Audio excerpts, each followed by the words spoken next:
All right, we are The new and live. improved. This is Hang with Hank. I am joined by Stan Phelps and David Rendell today. It's the first time I've actually had two guests on at the same time. We'll see how this goes. And we'll probably just talk a few seconds, a few moments, because normally it takes a few seconds for people to come in. Good. David, I don't know if there's a kind of a delay or not, but it sounds like you can hear us, but then when I hear you, it sounds like it might be a little bit hear him, delayed. Stan? I can hear him 5 by 5. We good? I cannot hear Hank at all. I can hear you and no Hank. Oh, that is interesting. I wonder why he can't hear me. He's on the stream. I think we're good. David, you can't hear me yet? No, he can't hear me. That's you hear Hank, Dave? No. No. See his lips moving. And unmuted again. Is that better? How about now? You can hear him. I can hear him loud and clear. Interesting. I'm trying to see if there's any issues on my end. Looks like I'm all set up. I guess he'll have to play off of you. Doesn't make any sense. All right. Can Hank hear me? I can Hank, hear you. Thumbs up if you can hear Dave. Yes. I cannot hear Hank. I'll translate. All right. Well, we'll give it a moment or two. See some. I don't see any folks in here in the stream yet. Sometimes it takes a few minutes for people to get notifications. But how are you guys doing on this Friday? And then if you want to ask Dave how he's doing, should I jump out and try to come back in and see if that helps? Yeah, why don't you try that? So Stan, you're at home. This is kind of your home office, right? This is the Frontier. Oh, is it? Okay. I thought maybe you set something up at home and brought your TVs home or something. No, we, this building probably accommodates 500 plus people, and there's probably about 8 of us here. Oh man. How far do you live from there? It's all back roads, about not even 15 minutes. Yeah. I'm about an hour from my office, so I haven't been there in a long time. All right, we'll let Dave come on back in. I don't see anybody on the stream yet. People seem to come and go, though, as the stream goes on. It is recorded and will live live. All right, so I got to add him to the stream. Testing 1, 2. Dave, can you hear me now? I can hear you now. Can you hear me now? Yes. Yes.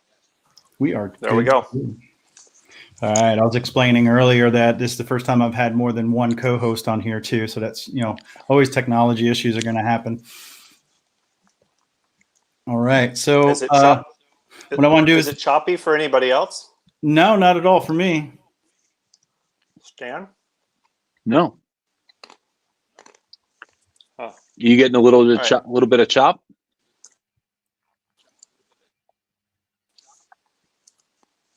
Look like a lot up there. I can still hear though, so we'll just go with it. Awesome. Do I sound choppy? No, a little bit. You froze for a second on the camera, but then you came back. Welcome to whoever's viewing. If you can, let us know where you're from in the comments. I'd love to hear where you're from today. But I brought Stan and Dave in today to talk about The Pink Goldfish, which is a book that both these gentlemen authored together. And it basically talks about embracing your weirdness and embracing your weaknesses so that you can actually be a better competitor in the marketplace and personally as well. What I'd love to have you guys do is just tell me a little bit about each of yourselves, and then we'll jump into your topic and hopefully entertain the audience. Dave, you go first. Me go first. Well, I guess it started with me a little bit. I wrote a book called The Freak Factor, and it's about how I was always in trouble because I couldn't sit still and be quiet and do what I was told. And now I get paid to stand up and talk and run my own business, or at least I did used to get paid. So I learned that my weaknesses were strengths. I learned that all those things that everybody thought needed to be better about me were actually fantastic. And I didn't need to fix them. In fact, I needed to embrace them. I needed to flaunt them. And we'll get into flaunting a little bit later. And along the way, met Stan. And Stan's got his Goldfish series. And he said, man, we got to do a freak factor for marketing and strategy. So we called it Pink Goldfish. The pink is kind of a defining feature for me. Even have it on my tattoos now. So it's with me all the time, never not pink. And that's just because I'm an idiot and I have 3 daughters, and I joke about how they're turning me into one. So I started wearing a little pink, and a little pink turned into more pink, and more pink turned into all pink all the time. So we called it Pink Goldfish because that goes with Stan's Goldfish series. And we came up with a bunch of companies, asked people to tell us about companies that were embracing their weaknesses, amplifying their weaknesses, and we came up with a few hundred of them and put them into the book, and it's turned into a lot of fun. Awesome. Stan, tell us a little bit about yourself. Sure. So author and speaker, couple decades as a traditional marketer, brand marketing, experiential marketing. And I saw marketing changing so quickly. And so about 10 years ago, I started a journey that led to my first book, which was called The Purple Goldfish. And the idea that little things that you can do can make a huge difference. And the goldfish is really just a metaphor for growth and differentiation. Pink was the 6th color in the series. The 10th color in the series will come out on May 5th. But by far, because I'm a marketer at heart, pink is maybe my favorite in the entire series. Seems It's Flossom, Frank. Hank, excuse me. I like that. Just messed up the guy's name. I know, because I did it on purpose. He did it on purpose. Yeah, I did it on purpose to be Flossom. Yep. I definitely like that, and I like the book because it's interesting, it's fun. And David, I think I first met you actually. You did an AMA talk at I forgot what soccer club that was, but over on the other side of Cary, and that's where I heard the Freak Factor, and I was intrigued by that story, and then saw it come into the Pink Goldfish book, which is interesting. Wow, I think that predated Pink Goldfish. That was a volunteer event. Oh yeah, like a volunteer appreciation event that you spoke at. Back then, it was the Carolina Railhawks. Yep, that's what it was. Couldn't remember the name, but that's it. And it was like a deadly storm that night swept through and almost shut us down. Like it was a violent thunderstorm / almost tornado sort of a thing that happened in the middle of the event. Awesome. Well, let's get into the content of how we can actually embrace our weaknesses, and if we're different, how we can actually use that to do better in business and personally. Stan, if you want to share a deck, that's fine. Or if we just want to talk about it, that's okay too. Yeah, I'll walk through kind of the main concept. Let me see if I can share my screen here. Application window. There we go. Share. So there's the book in its glory. Dave mentioned this, and it's come up already. The central tenet in the book is around this idea of being flawsome, and the simple idea that your flaws actually hold the key to what makes you awesome, or as we say, flawsome. And so this idea of flawsome, and we joke and say, if you don't believe us, if you don't believe David and I, just consult Kanye right here. I think Kanye nails it. So let me do this. I'll give you a little bit of background on the F, which is called flaunting, and then maybe Dave, I'll throw it to you to kind of walk through the remaining types of Pink Goldfish. But flaunting is really the cornerstone of the entire concept. It's this idea of owning who you are and not being afraid to put it out there to the world. So the idea and the definition we like is parading is actually a positive thing, and flaunting's positive, to parade without shame. Now, I'm a marketer at heart. You can't write a good business book without having a really strong matrix in it. So we've created this matrix where on the vertical you have at the top what makes you weird or weak or unique. And at the bottom, you have what everyone else considers as normal or kind of baseline or benchmark. And then on the horizontal, you can either lean in and do more purposefully, or you can purposely lean out and do less. And so you've got the 4 boxes here. You've got 4 different zones of sorts. Very quickly, the top left, which is doing less of what makes you weird, is the cow quadrant. We call that the conform quadrant. So this is not even recognizing your weirdness or your weakness or what makes you unique. It's and the reason why it's the cow is the spots of a cow are like our fingerprints. No two cows are alike, but they're oblivious to the fact that they're unique. Interesting. And so the opposite of that is the second quadrant. We call it the peacock quadrant. And this is purposefully leaning in and doing more. We call it the strut quadrant. And it turns out that the feathers of a peacock are like the spots of a cow, but what's the difference? You know, peacocks just lean in and they're not afraid to put it out there for the world to see. The third quadrant is this idea of called the zebra or the match quadrant. You'll see a theme here. The stripes of a zebra are like the feathers of a peacock and the spots of a cow. But simply adding stripes is no way to stand out. In fact, we say in the book that zebras will often huddle together in groups of 4 to 5 as a prey defense, because a lion doesn't see 4 or 5 zebras. They just see one really big zebra. So simply just by matching or adding stripes is not a way to stand out. The fourth quadrant is what we call the polar bear or the subtract quadrant. Like a zebra, a polar bear is actually black. Most people see a polar bear as white, and the reason why they do that is the fur of that polar bear is hollow and translucent. So the light passes through, it essentially removes all of the colors in the spectrum, and what reflects back we see is white. So this is the idea of purposefully taking things away that others do as normal. And so that leads us to, I think that the central part of the book is the idea of staying in what we call the flaunting zone.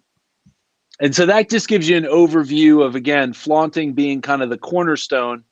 I'll throw it over to Dave. And Dave, I don't have slides for this, but maybe you can take Hank and everyone else through the remaining 6 types. Yeah, well, real fast. I mean, we have examples, and I think a good example for flaunting is Buckley's cough syrup, right? So it's this terrible tasting cough syrup from Canada.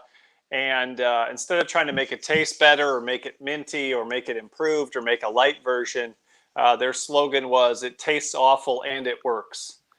And people swear by it and at it, right? In fact, I had a guy swear out loud in my presentation one time because he was from Canada, and I just put it up on the slide, and he burst out, and talked about how terrible it tasted without any prompting from me.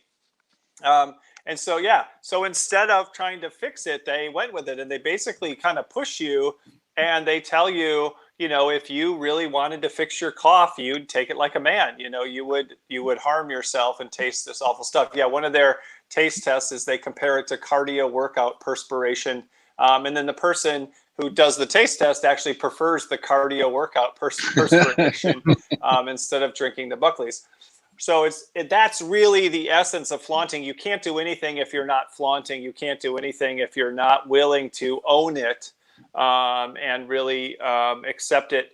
And people are attracted to that when you take that approach. So it's not apologizing, parade without shame, being unapologetic. So lopsiding is the first part, and it all includes flaunting. Lopsiding is going and doing more of what the conventional wisdom says you should do less of. So a great example of this is after Super Size Me, the fast food industry said, hey, we all need to do less fat and less sugar and less calories in our foods. And Hardee's came out with the thick burger, and more fat, more calories, more sugar, more outrageous. And what's interesting about that story is they're still doing it. They just came out with the Apocalypse burrito and biscuit, which is ham, bacon, and sausage all in one. sandwich. And apocalypse certainly, sounds like the end of the world. It doesn't sound like something you should be putting inside of your body. And so they've built a whole image around this. Everybody else said, let's have less calories, less fat, less sugar, and they lopsided. Instead of trying to be well-balanced and well-rounded, that's what we're getting after there. And what's interesting is an end to that story is after 10 years of McDonald's offering, fruit, yogurt, salad, water, they realized nobody was buying it. And now they're going back in the other direction already. So what's interesting about that is Hardee's was kind of the fringe business at the time, and McDonald's was squarely in the center. McDonald's tried to be, less fat, less calories, less sugar. Hardee's went more, and now McDonald's is following Hardee's lead, whereas initially Hardee's was kind of chasing McDonald's. So this isn't just, if you're a small operation and you can't figure out anything else, one way to differentiate is to be weird by doing things wrong, and you'll get a few customers, you'll be a niche. Last time I checked, McDonald's wasn't a niche business, you know what I mean? And they realized they were offering options that people didn't want, and they were trying to create less of things that people wanted more of. And so Hardee's taught them that lesson, and they kind of learned it from themselves. We're going to keep going through all of them, Stan. Yeah, real quick. A is for antagonizing. A is for antagonizing.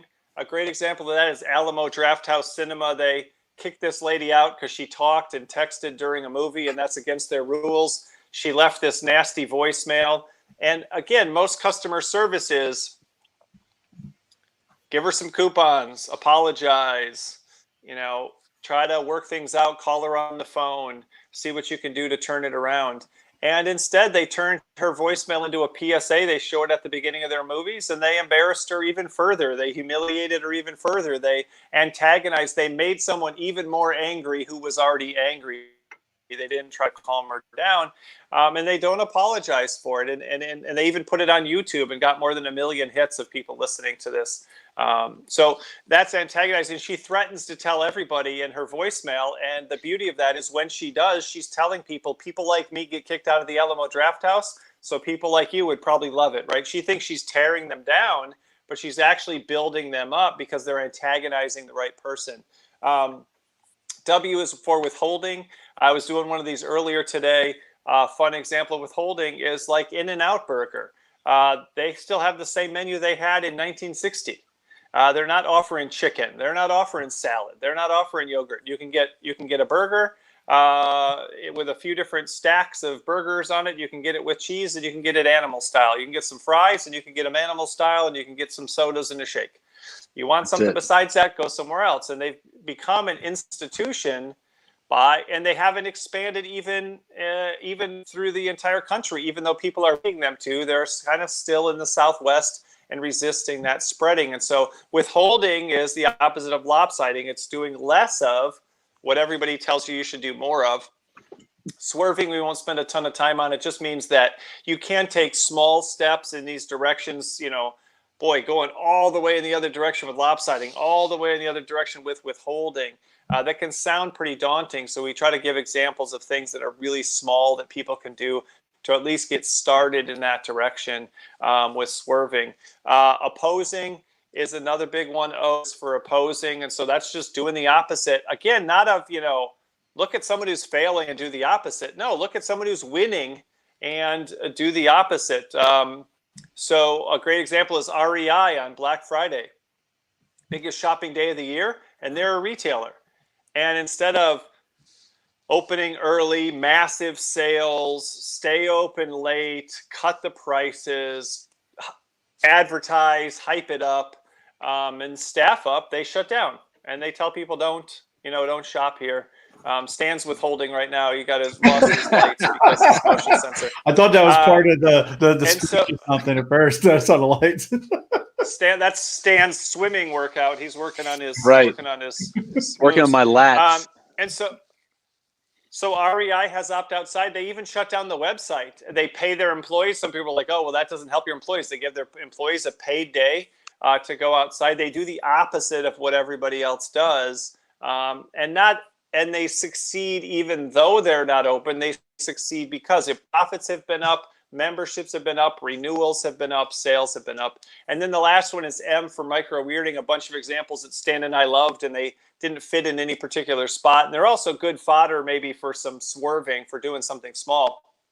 And a quick one is the Magic Castle Hotel in the LA area, #1 rated hotel on TripAdvisor in the whole LA area. And that means against Four Seasons, Ritz-Carlton, you know, all the top hotels. And they're just this little, looks like a little motel, and just a little, you know, little tiny pool that isn't any bigger than most people's bedroom. And there's about 7 chairs around it, and nothing special about the look. In fact, if somebody showed it to you, you'd say, I probably wouldn't stay there. And but one of the things they have is the popsicle hotline. It's a red phone, old-fashioned phone that you pick up and you grab it, and they say, thank you for calling the popsicle hotline. How can we help you? And you tell them if you want red, purple, or orange. Those are the flavors. And they come out with a silver tray and a white glove, and they give them to you for free, as many as you want, as many times as you want. And guess what? People can't stop talking about it when they leave. So Stan and I talk about, it's from a book called The Power of Moments. If you offer these peak moments, these unusual moments, people forgive all the little stuff. We think we got to be perfect at everything, but what we're trying to show people is it's the imperfect that actually get people's attention. It's these other things that don't seem to matter. Nobody ever leaves the Ritz-Carlton and says, oh man, they're terrible. They didn't even have good popsicles. It's not a criticism. It's not a standard. Right. There's no realm of popsicle management and efficiency in operations. They're just doing something. And the rest of the stuff is pretty lame, kind of. But people don't care about the other lame stuff. And that's part of the message. Everything doesn't have to be perfect. In fact, it shouldn't be perfect. And the way to separate yourself is by doing something wrong. And that's why so many people don't differentiate. That's, we start with that we know differentiation is essential, and yet we don't do it because anything you would do to differentiate would be defined in some ways as that's ineffective. That's wrong. That's not industry benchmark. That's not industry standard. That's not ISO 9000, you know? Right. And so those are 2 examples too we use at the beginning and the end. One is kintsugi, where you fix broken pottery with lacquer and gold so people can see the cracks, see the damage. You're illuminating imperfection. And we end with something called wabi-sabi, which is intentional imperfection. When you build it at the beginning, the Japanese have this idea that nature is beautiful, but nature is imperfect. And so why, when we make man-made things, would we try to make them perfect? And so you might make a bowl and you might make it perfectly. You have the skill to make it perfectly. It's not a mistake. It's not because you can't. It's not because you're incompetent. But you make this bowl and you might even make it perfectly. And then you deliberately take a knife and you put a scratch in the side, or you don't sand out a knot in the wood from a table that you make, and you leave this hole and this knot and this gnarl in there instead of making it all smooth and making it all clean and buffing everything out. And so that's what we're trying to encourage people to do from the beginning. Be comfortable illuminating your imperfections. Don't try to hide them. Don't try to fix them. But by the end, maybe look at opportunities to actually create some on purpose in order to stand out, in order to separate yourself from the crowd. I want to talk about Doubletree hotels for a moment, because they've been known for their fresh baked cookies that they give to people that come and stay with them. And recently, with COVID-19, they actually released a recipe. Do you think that's leaning in further? I'll speak to them. They're one of my Purple Goldfish Hall of Famers. And so Purple Goldfish are really aligned, especially with this idea of micro weirding. How do you do that little something extra that gets thrown in? And so in the case of the Magic Castle, it's a popsicle.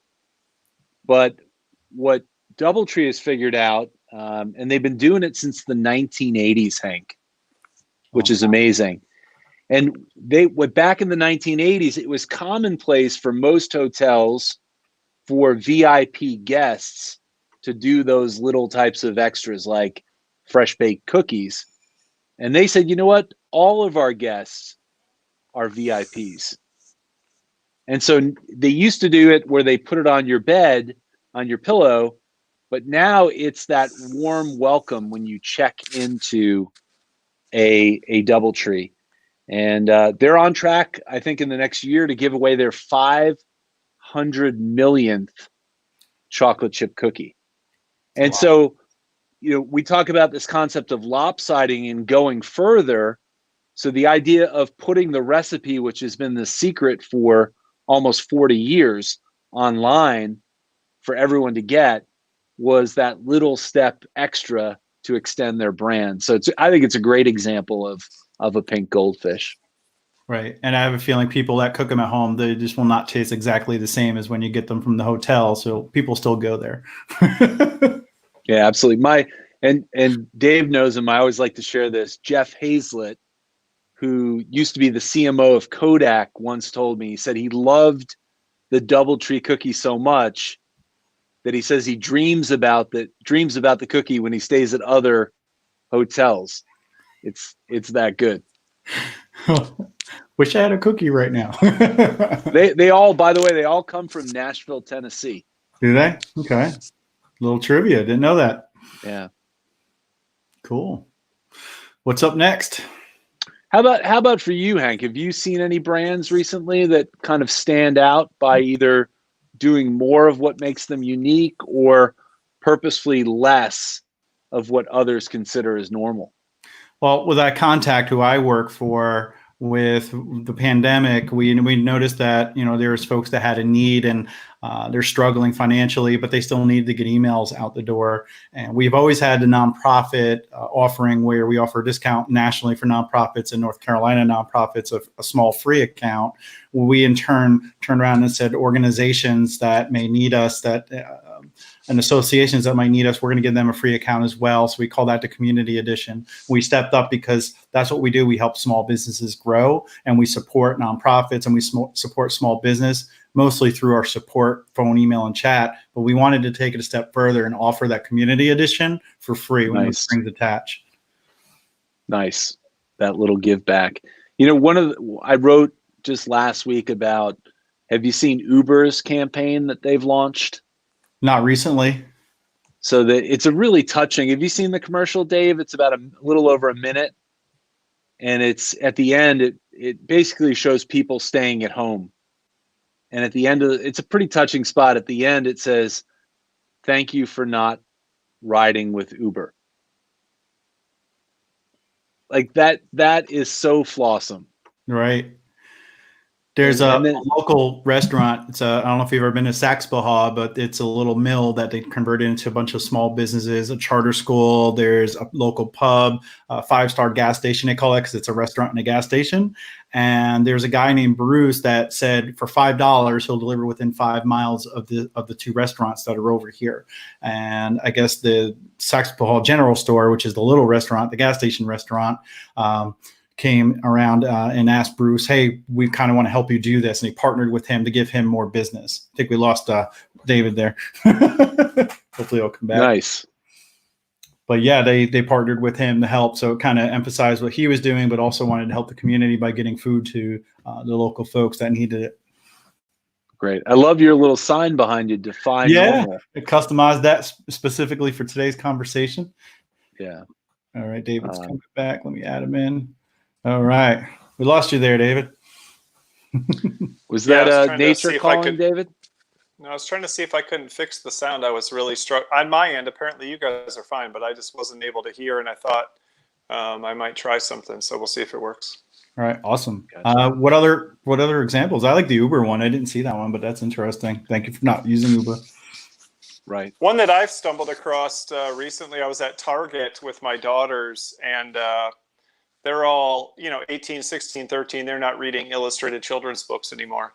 So I wasn't really looking in that section, but I was walking down the main aisle, and out of the corner of my eye, I see this book called P is for Pterodactyl. And I just kept going, but I was like, well, that's a stupid way to teach a kid how sounds and letters work. And so I went back, right? I'm not in the market for a kid's book, but I had to go back. And I was right. The subtitle was The Worst Alphabet Book Ever. And it said how all the letters misbehave and don't do what they're supposed to do. And there's things in there like K is for night, and T is for tsunami, and U is not for you. And I asked people a question, how hard would it be to differentiate your new alphabet book from all the other ones that are out there? I mean, borderline impossible. And let's say you wanted to make the best one. Oh, I'm going to write the best alphabet book ever. No, you're not. And how would that even be defined? And then certainly if you were like, I'm going to write a different one, in what way is it going to be different? The whole idea of an alphabet book is they're all the same. It's letters that, and you try to pick the one that makes the right sound, and so, but think how easy it is to write the worst alphabet book ever, right? I mean, it's almost incredibly easy, and then it's incredibly different at the same time, but it has to start with the courage to do it wrong, right? To write, it was a top 500 book last year on Amazon.com, not 500 in kids books, not 500 in alphabet books, All top books. 500 in the millions of books on Amazon.com. And so I think we struggle with that. One of the examples we use is The Book with No Pictures by BJ Novak. And it's a kid's book and it doesn't have any pictures. And it gets kids' attention using different methods, but we're not used to books with no pictures. And again, top 200 book on Amazon.com years after it was written. Because when people hear there's a kid's book with no pictures, they're like, I got to see it. What's in there? What happens? How does that work? Go the F to Sleep was another kid's book that definitely, was definitely not for kids and went crazy. I mean, Samuel L. Jackson is reading it on YouTube and stuff like that. That's not the normal kids book. It's the opposite, right? It's supposed to be soothing and encouraging and positive and sensitive. And this is swearing at your kid repeatedly about how they need to go to sleep. And so there's a lot of really good examples out there. And the problem is people don't, I mean, Stan and I share them, and then people don't do them because they're so afraid. And I think that's why we try to use the examples. Don't trust me. Don't trust Stan. We don't have a theory. We didn't come up with a calculation. We didn't do a dissertation. These are real companies in real life having real success. I mean, McDonald's isn't a small example, right? A co-creator of The Office isn't some obscure author. This P is for Pterodactyl is written by some rapper, some obscure rapper who was at a party and saw a kid reading an alphabet book. It was like, I could do that. And I'm like, A, why is a kid at your rapping party? Probably should not be at your party. And B, just that mindset, right? I could do that and I could do it worse instead of doing it better. So a couple of things too that I thought of, I was doing this morning on a different webinar, and the lady asked a really good question. She said, have you ever seen a company start doing it and then bail and go back? And she brought up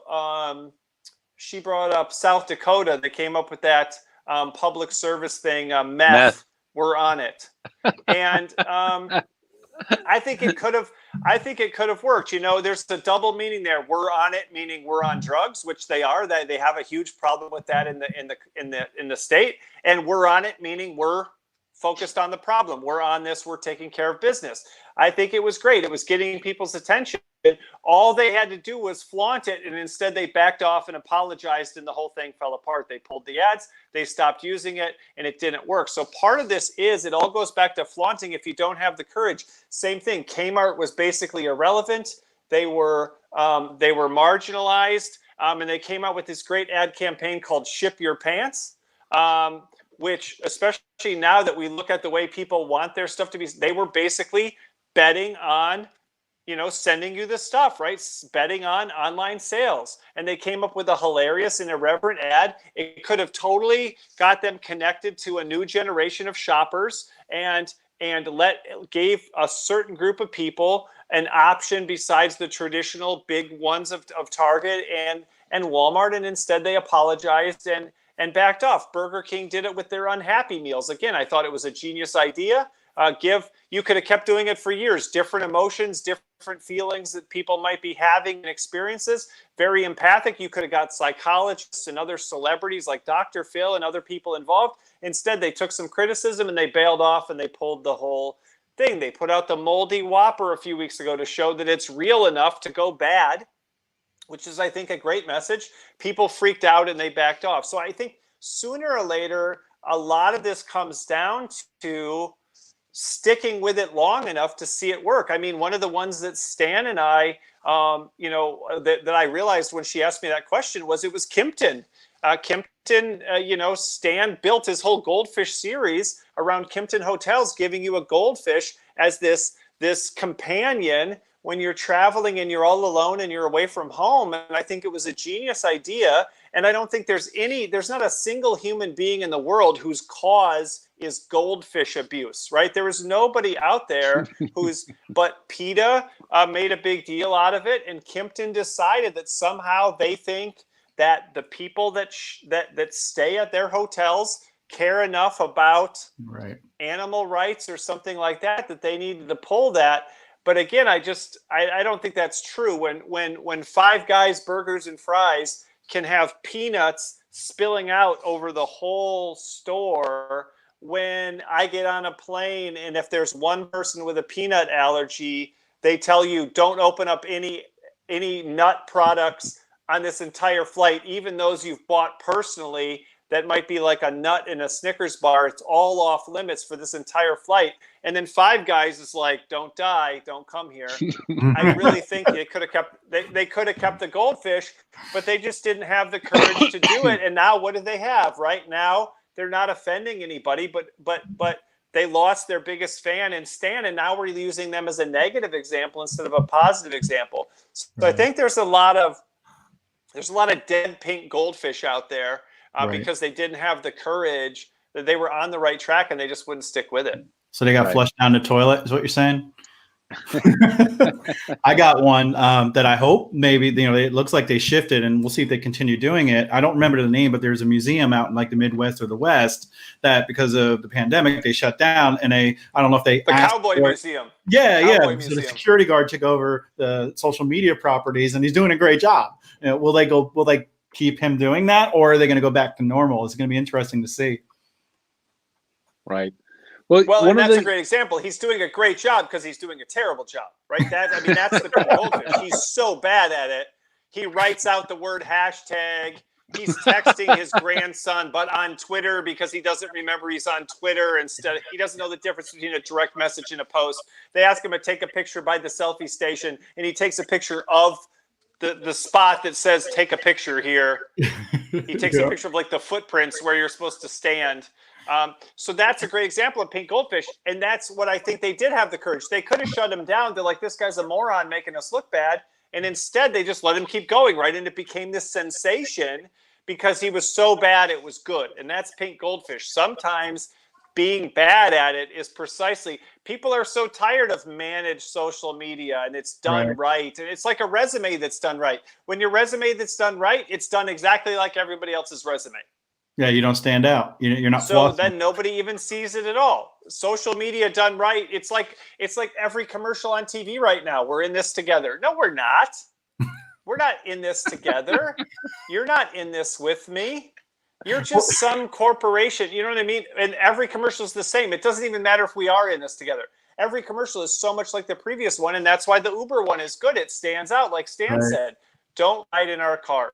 It's REI. Don't shop on Black Friday. It's Patagonia. Don't buy this jacket. It's North Face is doing that now. They're refurbishing and they're fixing their coats and jackets that have been used already and reselling them.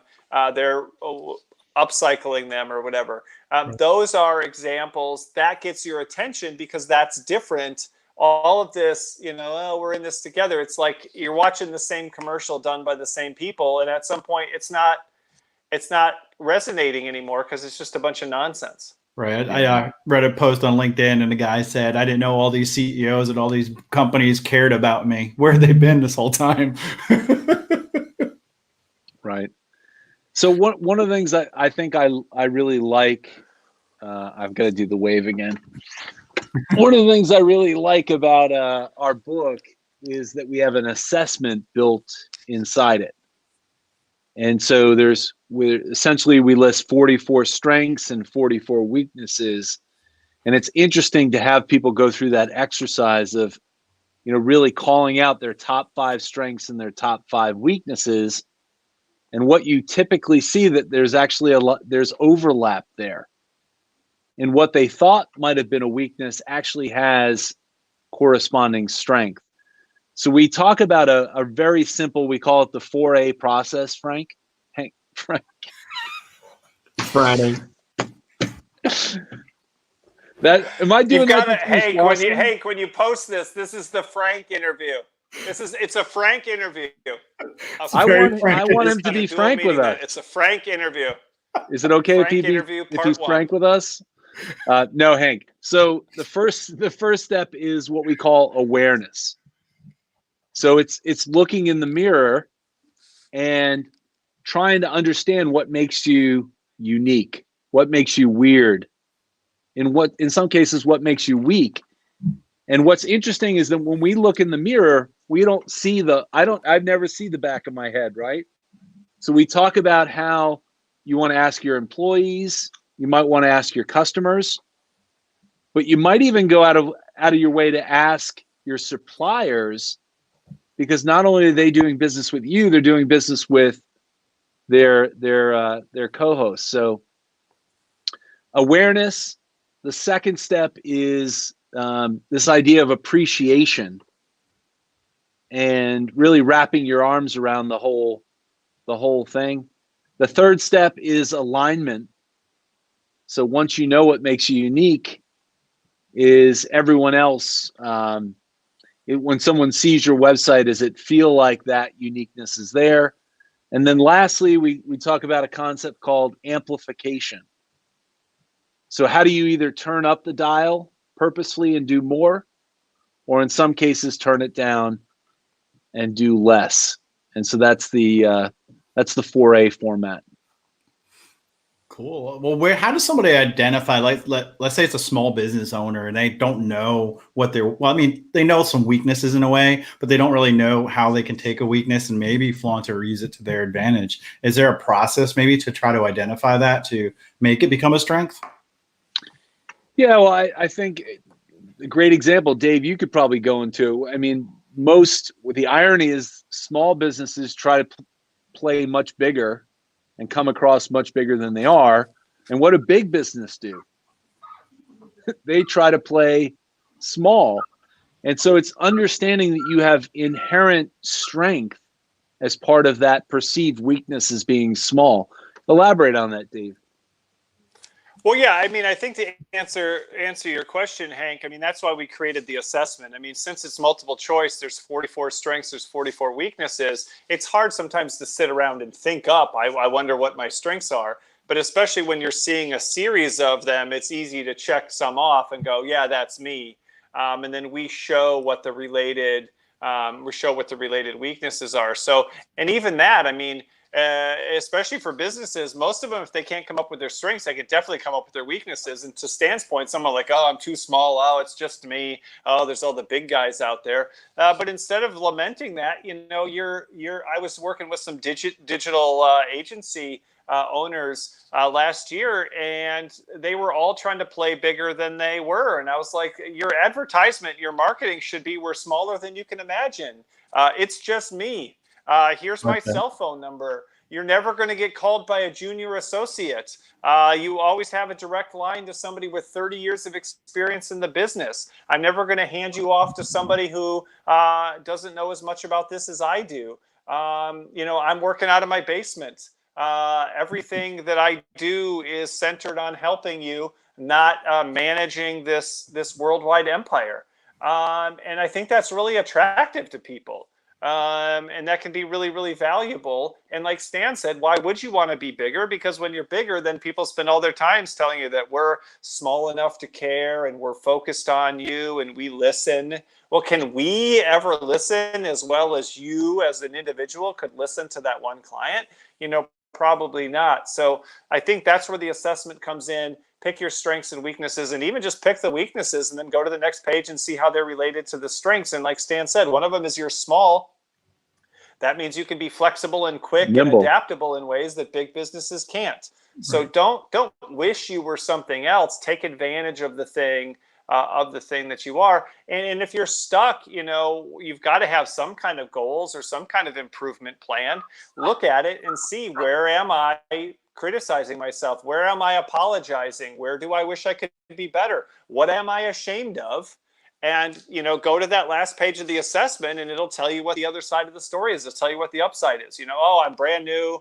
I haven't had a lot of clients.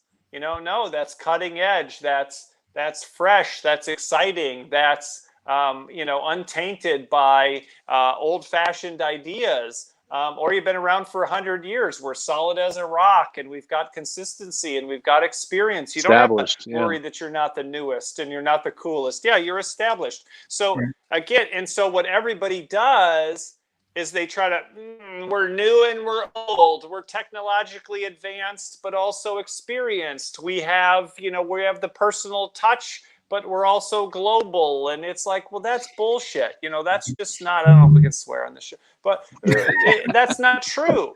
And it also doesn't differentiate you. It doesn't differentiate you if you're a little bit of everything. Well, if I need you to be big and you're medium-sized, then that's no good. Or I need you to be really small, but you're medium-sized, then I need you to be really, really creative and cutting edge, but you're, we can do that too. So it ends up making you nothing. You're mediocre, invisible, average, middle of the road, nothing. And somebody else is going to win by going, it's just me, or someone else is going to win by going, we've got offices in every major city worldwide. We're not going to pretend that we're your best friend, but we've got what it takes to get done. We're a freaking machine. We're a marketing machine, and we can handle what you need. Just hand it over to us. We'll take care of it. I guess one of my strengths is I can be frank to some people, right? I think you got to change this. It's not hang with Hank. It's talking frank with Hank. Right? Talking frank with Hank. I think we got a whole new brand. Rhyming. Listen to Dan Pink. Rhyming is killer, man. Yeah. Frank talk with Hank. Hey, well, we do have a few live listeners. If you have some questions, drop them in. We definitely want to answer them. How can you, if you want to know how you could stand out, tell us what you do. If you have a specific question for either Stan or David, we want to get those answered. So go ahead and drop those in there. But this is a great discussion so far. So Hank, let me share what I think, because I come from a marketing background. I know that's your background as well, is that I think one of the biggest mistakes that we do as marketers is that we look at whoever is the leader within that category, and we do this awful thing called benchmarking. And we love to benchmark what makes that leader the leader. And then what do?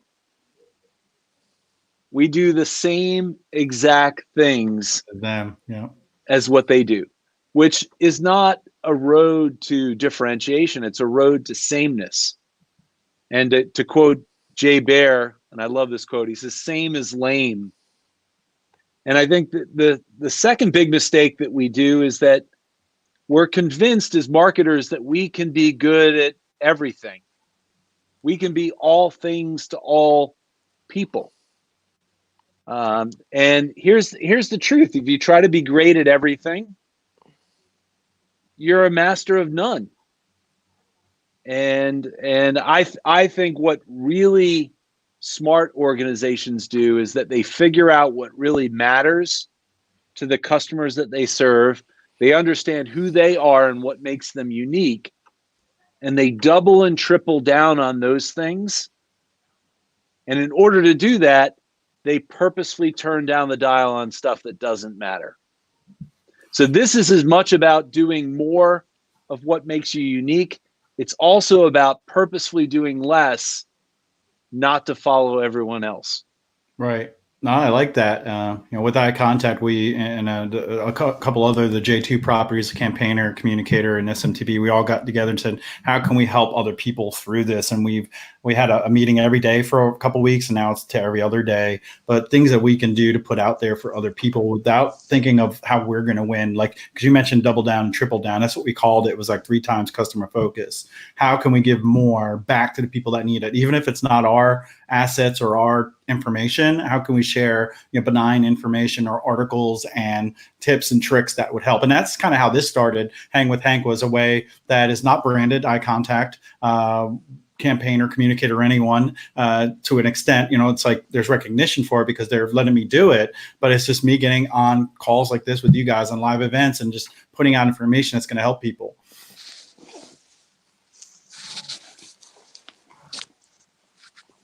I don't think we're going to be able to take all these questions. Yeah, not too many. No, this is awesome. I think that pink goldfish is good.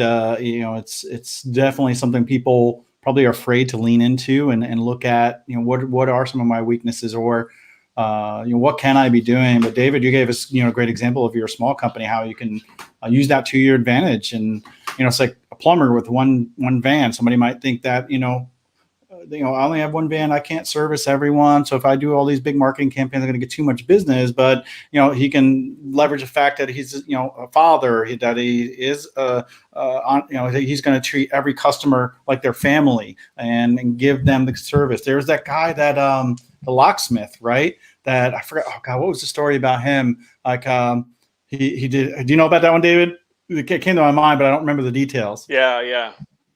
I'm in the same situation as you, though. I know the general story, but I don't know the details. I mean, he just does such an amazing job every time that people just, they tell everybody, you got to work with this guy. He'll do anything for you. He'll stay as long as he needs to. He's not trying to rip you off and take advantage of you. He's not going to tell you one price and then give you another one.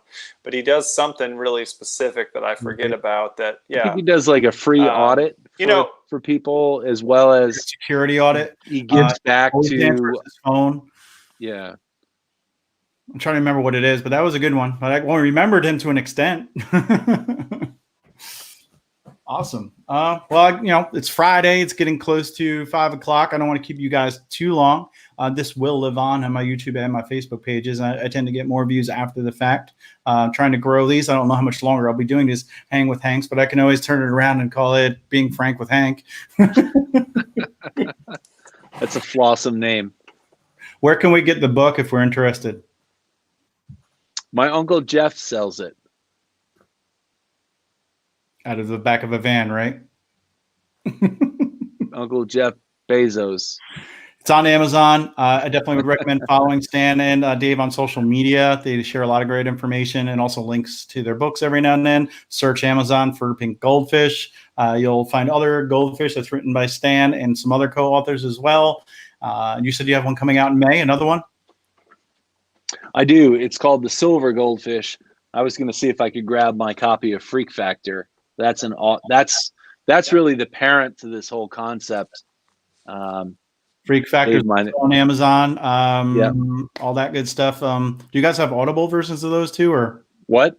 Do you have Audible versions of those? Huh? Now I get it. Yes, we do. Stan, you're ruining our opportunity to let the world know. In fact, the Audible version has a lot of bonus content, because just like we're talking here, there's been so many amazing examples of pink goldfish that we've discovered after we wrote the book. So in the book, what did Stan? We had like an extra hour, right? We just sat down and we're just talking back and forth, and we added an extra hour. So when you listen to the audiobook, you actually get a lot more even than in the regular book, because after we published the book, we had so many more examples. In fact, we need to write a new we need to write an updated version. I mean, one of the ones we haven't talked about yet was Nebraska. Nebraska's slogan used to be Nebraska nice. And nobody went to Nebraska, and nobody cared about Nebraska. And Nebraska might be nice, but it's not as nice as Colorado, whatever, it doesn't have whitewater rapids, and it doesn't have snow-covered mountains. And so their new slogan is Nebraska. Honestly, it's not for everyone. And it went viral. The late shows were talking about it. The New York Times was talking about it. Stan and I were talking about it. Right. And Nebraska isn't something most people talk about. And they actually saw us talking about it and sent us some T-shirts, and we sent them some T-shirts and some books. And I actually spoke at their conference last year for Nebraska tourism. And it was literally just out in the middle of nowhere at almost like a rest stop on the side of, I-80. out in Western. It was 4 hours from the nearest airport, even in Nebraska. So I actually flew into Denver and drove 4 hours to get there because it would take it just as long to fly into Lincoln or Omaha and drive there out. And that's why I said, they had the arms for railroad tracks, but they had them on the interstate. This isn't a county highway. This is the interstate that runs coast to coast. And the snow can get so bad that they just go, nah, it's closed. We love our people right? from Nebraska. So I think their next slogan can be, not just Nebraska, it's not for everyone. I think it's like Nebraska, you probably don't have what it takes to live here. You know what I mean? I mean, like it's you have to be a different kind of person. And yet when you are that kind of person, you love it, right? Wide open spaces and plenty of room. And it was beautiful. You could see for hundreds of miles, and it was the plains. There's a lot about it that's fantastic, but it isn't for everyone. And that's the key. Right. Your stuff isn't for everyone either. My stuff isn't for everyone either. We've got to get comfortable with that and figure out who it's for. And really try to make those people happy and stop worrying about trying to make everybody happy. Tell them about Stephen Colbert dedicated his entire monologue one night to the state of Nebraska. Before you move on to that, does Uber advertise in Nebraska and say, good luck finding a ride? So Stephen Colbert is railing on the state of Nebraska. And at one point he says, Nebraska, he said, are you okay? Seriously? And I love the Nebraska tourism folks because they immediately tweeted Stephen Colbert and they said, Stephen, we are not okay because that's Oklahoma. And I think that's part of it. Like you said, Hank, sometimes people don't want to look seriously at their weaknesses. And I think that's another mistake, that we think that we have to take ourselves seriously, especially when the brand is an individual or a small team. We think that we have to be perfect. We have to be professional. We have to be adult. We have to be fill in the blank. And I think then everybody comes off as fake, as inauthentic, as it's like these emails from the CEO. I could take a company name and a CEO name off the bottom and go get another one and send it to you, and you'd be like, oh yeah, that sounds like what I got from United, but it was for Marriott. Right. And then I send you the Hilton one and it sounds like it's from Delta. And I send you the right. How about one CEO sends us an email that says, I have no idea what you're going through right now. This is an unprecedented disaster. To be honest, we're lost and uncertain as well. I don't have anything that I can say to make you feel better. We've all got a lot to figure out. We've got to do a lot of soul searching, and I'm not going to pretend that I understand you or have any of the answers right now. We're going to be working on this, and we're going to be working on this hard for the next, 6 months, and we wish you the best. People would read that email. People would share that email. That's an honest email. But we are providing the services to make you safe, and we believe in the importance of America. But it ends up being a bunch of nonsense. So we get so watered down, get so vanilla, get so mediocre, get so average that none of it means anything anymore. None of it's relevant anymore.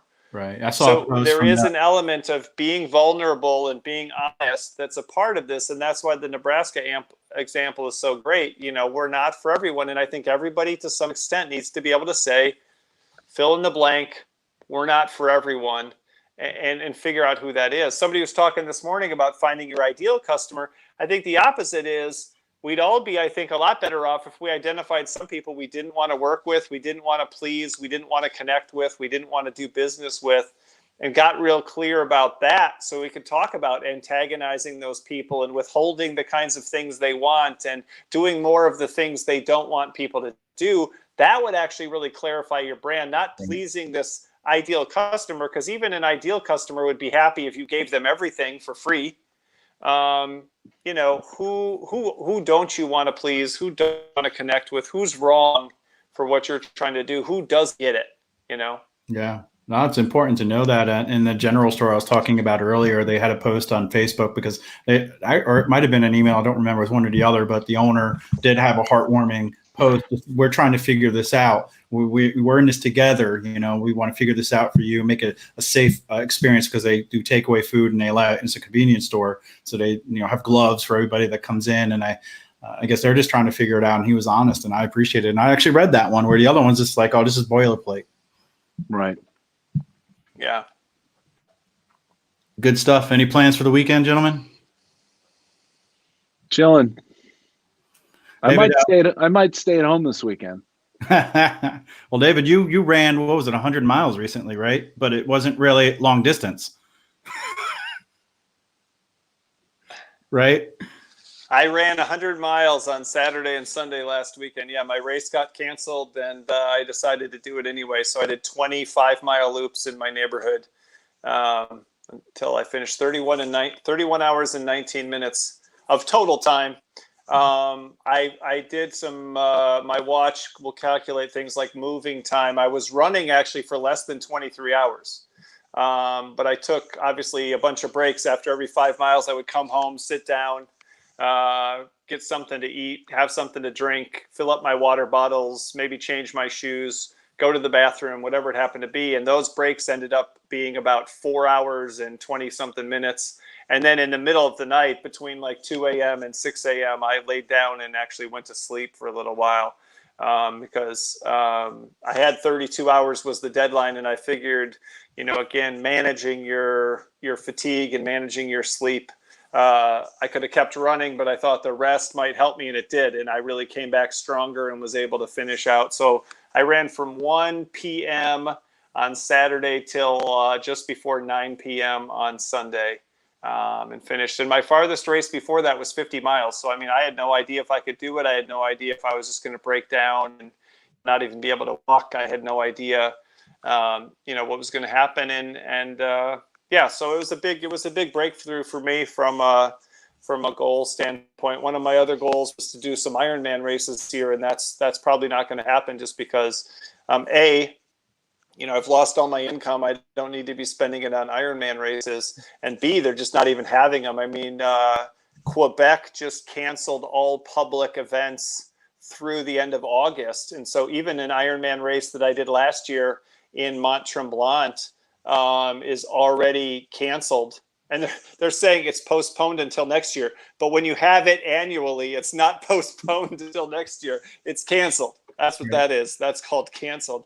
And so even events that far out are being just eliminated. And so again, I think it's another idea here. Let's talk about that real fast.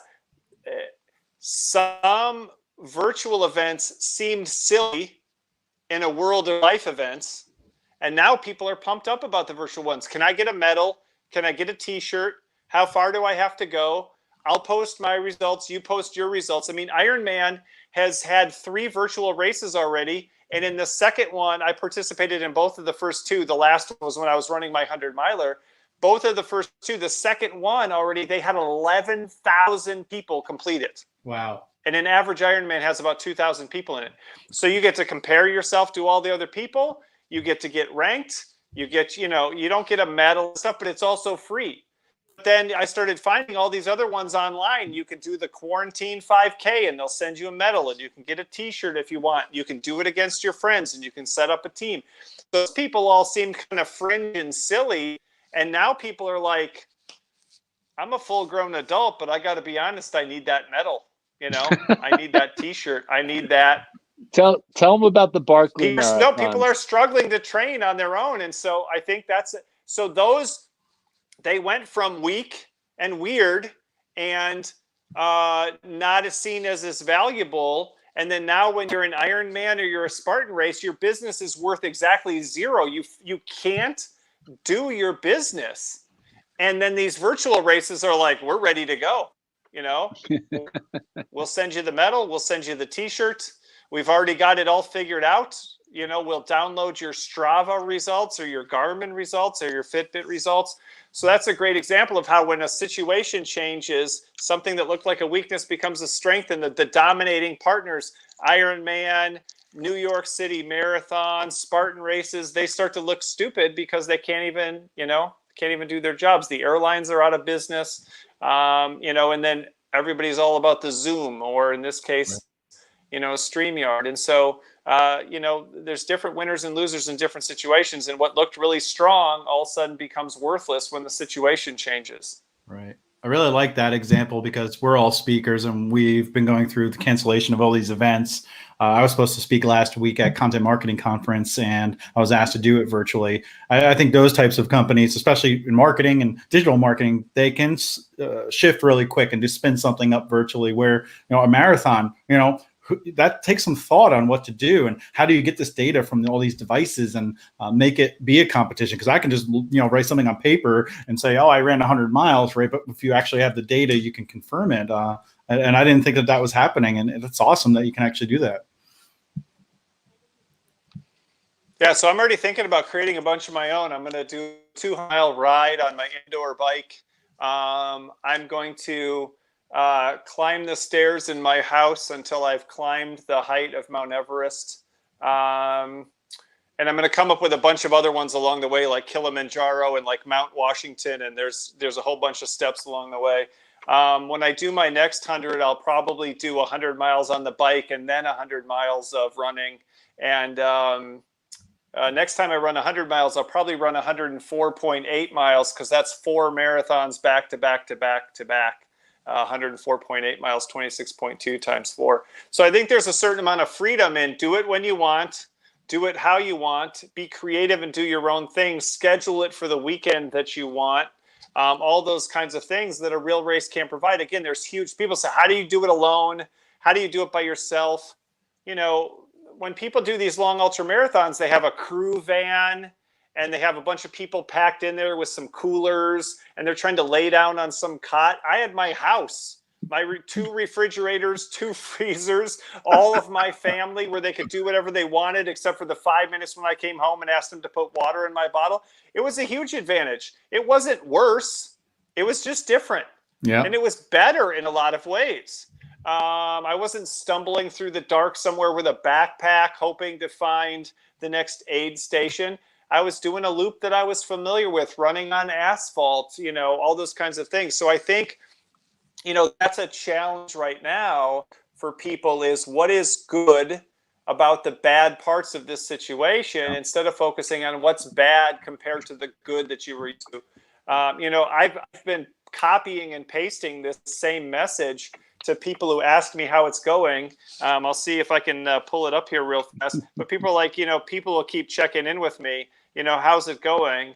And I just have this really simple thing. It says, I'm going broke, but everything else is going fantastic. And I mean that. Great time with family. My health and fitness are improving. Lots of rest and time for spiritual growth and reflection. Wonderful weather. Feeling great. Just not making any money.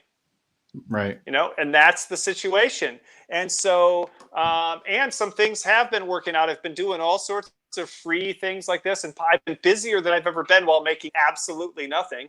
And then some things I've sold more t-shirts from my online store in one day than I sold all year last year because I wasn't marketing it. But then somebody said after I did a free talk for them, they're like, what can we do to help you, Dave? And they can't hire me to speak right now. I said, buy a t-shirt. And one guy went on and bought t-shirts for his whole team. And so people are buying the book. People are signing up for webinars. And so I think, look for what's, look for the other side. And that's part of what Pink Goldfish is telling you when you see good in your competitor, you're missing that there's some bad as well. There's another side of the story. When you see strength, there's another side of the story. There's weakness. And when you look at yourself and your business and you see weakness, there's another side of the story. And that same thing is true in a global pandemic like this. There's a lot of bad. And that's why I start with that. I don't have some kind of, I'm not insulated. I'm not still getting my paycheck. I'm not protected by anything. I'm not getting government support because the big companies already stole it. I'm dying financially, but there's a lot of amazing how do I get things to that are your happening t-shirts right now. And we've got to acknowledge that. How do I get to your What'd you t-shirts? say? How do I get to your t-shirts? If you just go to davidrendell.store. Okay. David Rendell, David, RENDAL.store. David Rendell. Yep, davidrendell.store. We got the pink goldfish one. We've got freak ones. We got them for ladies. We've got the T-Rex version for people who've seen the Freak Factor. So yeah, we got stuff for kids. There's even like a little, there's a little baby onesie. Ah, there you go. See, it's all right there. So we got socks. And so that was something I put up last year, and I should have invested more time and energy in. But at least it's there, right? And we have, you can have your own Freak Factor mug. I'm not messy, I'm creative. So you see, they start that practice, that reversing of that weakness and seeing what the strength is. Yeah, I like these shirts. I like this one especially. I know you wear that when you're on stage a lot. It's good. Yeah, that's the classic. That's the original. The classic. Well, it was the first one. It was the first one that I ever came up with. You got to have better names for each of these, Dave. Then we got the T-Rex.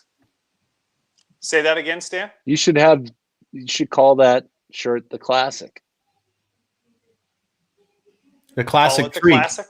Yeah, dude, I know that's a V-neck T-shirt. Come on, amp it up, man. You need to talk to somebody about SEO, man. Let's talk about the T-Rex arms. Hey, Stan. Hey, I'm just proud that I made that. I'm proud that I made that happen. That's a big step for me. Stan, with all these adaptations that companies are making, do you think that's going to create more pink goldfish? I think the bigger you are, the harder it is to change because you have that institutional knowledge. The more successful you are, the less you are apt to intentionally rock the boat. So I do think so, Hank. I think a lot of people won't be in business on the other side of this, which is sad. Some will pivot, and some will embrace the opportunity to take advantage of this pause. So I think absolutely yes. Right. I heard a phrase that there's not less money out there; it's just shifting where it's going, which was thoughtful to me. Because if you can go out there and you can hustle and you can figure something out, you could still make money in this economy right now. But I do feel for people that had no control over losing their jobs. And part of my responsibility is I'm on the board for the Triangle AMA, American Marketing Association, and I run the employment services group, which we help people find jobs. And it's just horrible seeing some of these people that got laid off or have actually been looking for work, but now that's even gotten prolonged. We have a meeting once a month to bring in a speaker to help folks learn about how to use LinkedIn better, network more. Stan, you've spoken there once. David, I probably need to bring you in at some point and let you do a talk about, like you were talking about resumes earlier, like don't make it be a cookie cutter stamp and make it be different and flaunt some of your weaknesses and tell people why they should work with you and hire you. I think that we all just need to be creative, right? Have fun. And here's I'm going to leave us with the last story, and it was such a cool thing because Dave and I were at a conference last summer, and I got a chance to meet a guy by the name of Phil Hansen. So Phil Hansen, pretty interesting guy, is an amazing artist. And if you can imagine, he grew up his entire life, all he wanted to do, Frank, was be this artist. He was super talented. In fact, did I say Frank again? Yeah. So Frank,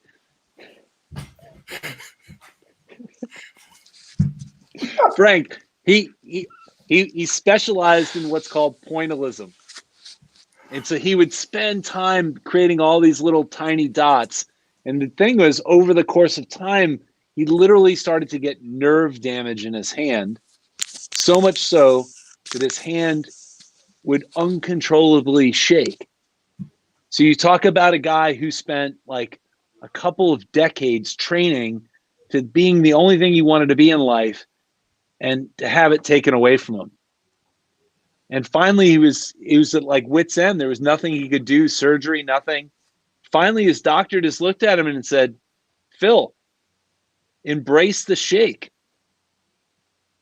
And it changed the course of this guy's life. Wow. And he went from, doing this very intricate to now working more larger format where that shaking doesn't matter.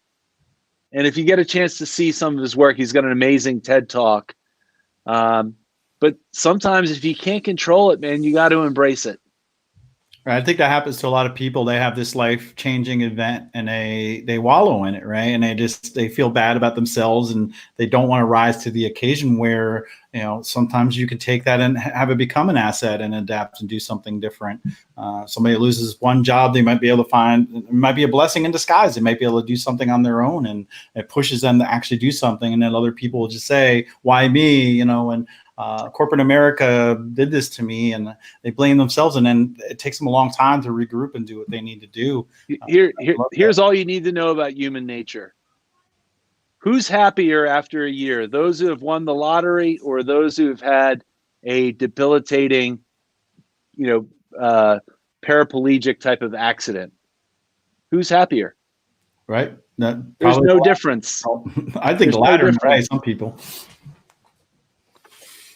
Awesome. Well, I appreciate you guys being on today. Frank, it was a pleasure. Well, this is the best. This is the best. This is the best talk with Frank Frothmeyer that I've ever been involved in. And I just like to thank my co-author Dan Phelps. I think he's done a great job. And I just want to remind everybody, this is Steve Rendell, and.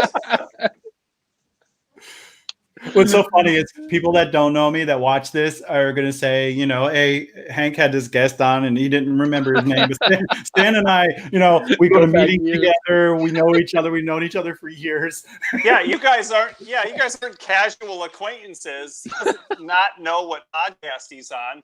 You guys are friends. You know each other. This is hilarious. For me, people are always saying my name wrong. I've started to add it to my intro because people will go, "Oh, that's Randall." Okay, perfect. No, Rendell. Okay, Rendell. No, Rendell. Oh, Rendall. No, Rendell. Oh, Reynolds. No, Rendell. And they're like, got it. And then they'll say, and now introducing Dave Randell. And I'm like, why did we do that thing? So I've given up. I'm giving up. I don't even care anymore. I've decided to put it in the intro. All right. Well, this is Frank signing off. Maybe it's because it's Friday. Maybe Stan's obsessed with Friday. Friday Hank. It was an alliteration thing. Blossom and Frank. I love it. It's one for the books. All right, gentlemen. I appreciate you being on. Brand rebranding. Everybody stay flawsome, and maybe once Hang with Hank is over, we will definitely do a Being Frank with Hank. So thanks, Stan. Appreciate it. See you later, guys. Appreciate you listening in.